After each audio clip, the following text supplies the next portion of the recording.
Hai Shalom semua, selamat datang ke program Rhapsody of Reality TNI Malaysia.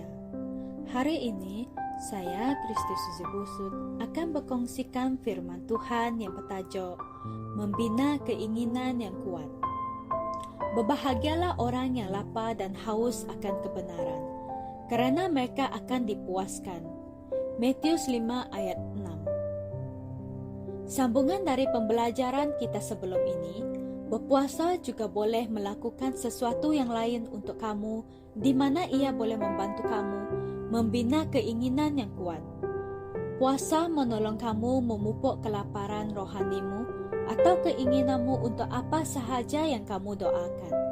Secara beransur-ansur, keinginanmu akan bergerak dari alam jiwa ke alam roh.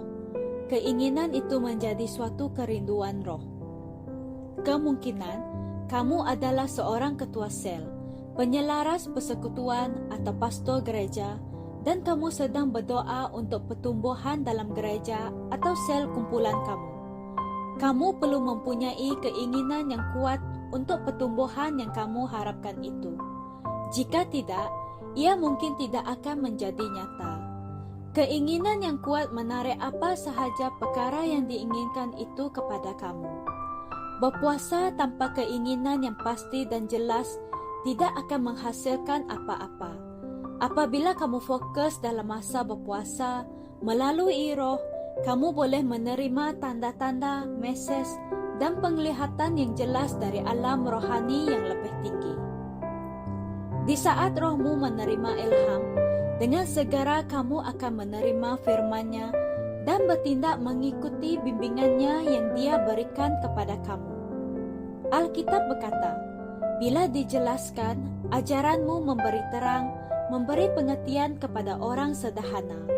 Mazmur 119 ayat 130. Firman-Nya akan memberi penerangan kepada rohmu dan menerangi jalanmu. Tiba-tiba, kamu tahu apa yang harus dilakukan. Langkah-langkah yang perlu diambil untuk membuahkan hasil yang kamu inginkan. Dalam ayat Injil di atas, perkataan pengertian diterjemahkan dari perkataan Ibrani yang bermaksud kemampuan untuk memahami. Apabila firman Tuhan memasuki hatimu, ia memberikan kamu kemampuan untuk memahami pelbagai subjek dan keadaan, supaya kamu tahu dengan tepat langkah-langkah yang perlu diambil.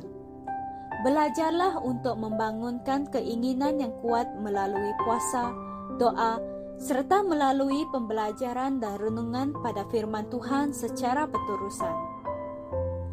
Mari kita bersama berdoa. Ya Bapa, aku diposisikan dengan tepat untuk menerima arahan, petunjuk dan bimbingan yang datang kepada aku melalui firman ketika aku berdoa dan berpuasa. Rohku selaras dengan isyarat-Mu dan keinginanku untuk penyebaran Injil dan keselamatan jiwa di seluruh dunia berkobar-kobar. Semangat-Mu semakin membara di dalam diriku. Aku peka terhadap bimbingan-Mu untuk mencapai tahap kehidupan dan pelayanan yang seterusnya. Dalam nama Yesus, amin. Untuk renungan tambahan, kalian boleh membaca di Roma 12 ayat 11 dan di Nehemia 1 ayat 4. Sekian sampai di sini sahaja perkongsian saya pada hari ini. Tuhan memberkati.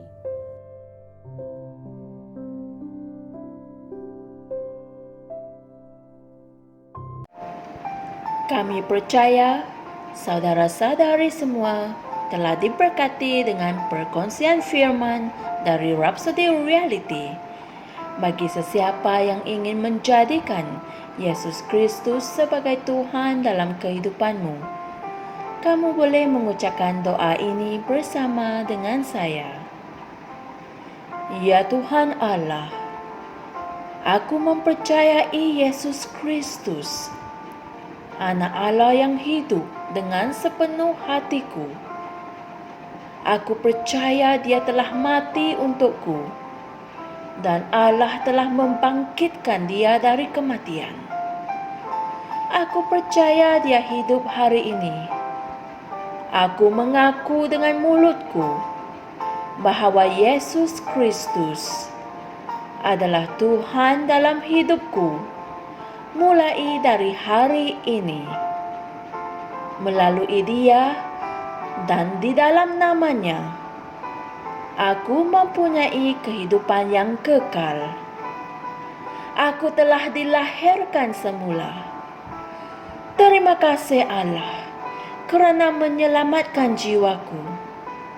Aku sekarang adalah anak Allah. Haleluya.